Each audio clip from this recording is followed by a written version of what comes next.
Ako postoji način da vrt bude ljepši, uredniji i zahvalniji za rad, onda su to sigurno uzdignute gredice. Svako ko ih je jednom napravio zna da više nema povratka na staro. Kopanje i gaženje po mokrom blatu, korov koji izranja iz svake pukotine i tlo koje se teško zagrijava na proljeće odlaze u prošlost. Uzdignute gredice donose red, toplinu, vlagu i plodnost, sve ono što vrt voli. Sama izrada uzdignute gredice ne traži mnogo, samo malo truda, volje i slojeva prirodnih materijala koji će se pretvoriti u savršeno tlo. Najbolje ih je postaviti u jesen ili rano proljeće, ali istina je da se mogu napraviti u bilo kojem periodu, sve dok tlo nije smrznuto. Gredice možete napraviti od drveta, cigle ili betonskih blokova. Ako birate drvo, pazite da nije tretirano kemikalijama. Mi smo koristili obične jelove daske i odlično nas služe već godinama. Prvo što treba jeste odabrati mjesto. Idealno je sunčano sa najmanje 6 sati svjetlosti dnevno. Označimo prostor, obično širine do 1,2 metra, da se lako može dosegnuti sa obe strane, a dužine po želji.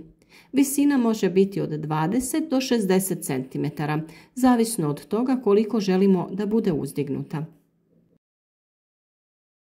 Prije postavljanja okvira razrahlite tlo i poravnajte površinu. U svaki kut zabijte kolce radi stabilnosti, a ako je gredica duža, dodajte dodatne potpore na sredini. Daske pričvrstite šerafima, a ako je teren pod nagibom, pazite da obje strane budu iste visine. Ako imate problem sa voluharicama ili krticama, na dno obavezno stavite pocinčanu mrežu. Nakon toga na dno ide sloj debljih grana. One služe kao prirodna drenaža i zadržavaju vlagu, ali i postepeno otpuštaju hranjive materije dok se raspadaju. Iznad njih stavljamo kukuruzovinu, tanje grančice, suncokretove stabljike ili suhi biljni otpad. Ovaj sloj propušta zrak i čini gredicu rahlom. S obzirom da svi ti slojevi imaju puno prostora između, da nam gredica ne bi brzo tonula, možete te šupljine popunjavati sa zemljom. Sljedeći sloj je slama ili sjeno, prirodni materijal koji upija vlagu, sprječava isušivanje i stvara toplotu dok se razgrađuje. U ovom sloju možete koristiti i opalo lišće. Nakon toga slijedi zemlja pomiješana sa stajnjakom, to je srce gredice, sloj bogat hranjivima koji će pokrenuti život u tlu. Ako imate glistinac, to je kompost koji su preradile kalifornijske gliste, dodajte ga pri vrhu. To je prava riznica mikroorganizama i hranjiva koja hrane biljke na prirodan način. A na kraju sve se prekriva kvalitetnom zemljom. Uzdignute gredice tako postaju mali ekosistem. Dok se donji slojevi razgrađuju, oslobađaju toplotu, pa biljke u njima ranije kreću sa rastom. Tlo se brže suši poslije kiše, ali i bolje zadržava vlagu tokom sušnih dana.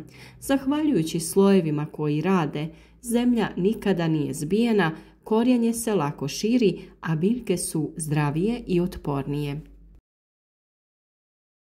Jedna od velikih prednosti uzdignutih gredica je čistoća i urednost vrta. Sve ima svoje mjesto. Korov se lako čupa ukoliko ga ikako ima, jer tlo nije sabijeno, a i sama gredica manje zarasta. Osim toga, visina omogućava ugodniji rad. Ne morate se stalno saginjati, pa vrtlarenje postaje pravo zadovoljstvo. Zanimljivo je i to da u ovakvim gredicama možete kombinirati različite vrste biljaka, na primjer paradajzi bosiljak, mrkva i luk, salata i rotkvice, sve zajedno u malom prostoru, a opet svaka ima dovoljno hranjiva i zraka. Biljke se međusobno podržavaju i štite, pa su i bolesti rjeđe. Uzdignute gredice su i lijep detalj u vrtu. Mogu biti od drveta, cigle, kamena ili recikliranih materijala. Ako im dodate malčo korubova i sadite cvijeće među povrćem, dobijete vrt koji ne samo da je plodan, nego je i estetski savršen. Naravno, postoje i plastični okviri od kojih možete napraviti uzdignute gredice. Možete ih nabaviti u svim vrtnim centrima. Kada se sve složi i zemlja sjedne, gredica počinje da živi.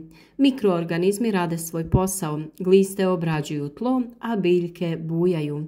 Svake godine gredica postaje sve bolja i plodnija, bez potrebe za dubokim oranjem ili stalnim dodavanjem vještačkih hranjiva. Mi smo ih napravili u vrtu na otvorenom, a i dio našeg plastenika smo iskoristili za njih. Odlično su se uklopile. Zato ako želite vrt koji daje više uz manje rada, probajte uzdignute gredice. One su spoj prirode i pametnog planiranja. Dokaz da zdrava hrana i lijep vrt mogu ići zajedno.